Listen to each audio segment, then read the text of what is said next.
அதெல்லாம் முக்கியம் இல்ல. நாங்க உண்மையா தான் சொல்றோம். அதுக்கு உதாரணம் நான் பின்னாடி போட்டிருக்கேன் பாருங்க.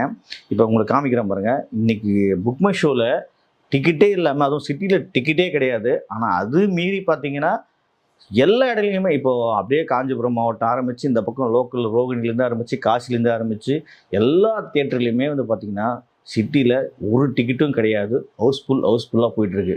அதுக்கு ஒரே காரணம் அஸ்வத் மாரிமுத்துவோட ஸ்க்ரீன் ப்ளே தான். இந்த படத்துக்கு நம்ம படம் பார்க்குறப்ப கொஞ்சம் கூட இழுக்க முடியாம, இந்த தான் சீனு, அடுத்த சீன் இதுதான் வரப்போகுதுன்னு நம்ம மைண்ட்ல கொஞ்சம் கூட யோசிக்க விடாம, ஸ்க்ரீன் ப்ளேவ சும்மா சூப்பரா பண்ணியிருக்காரு.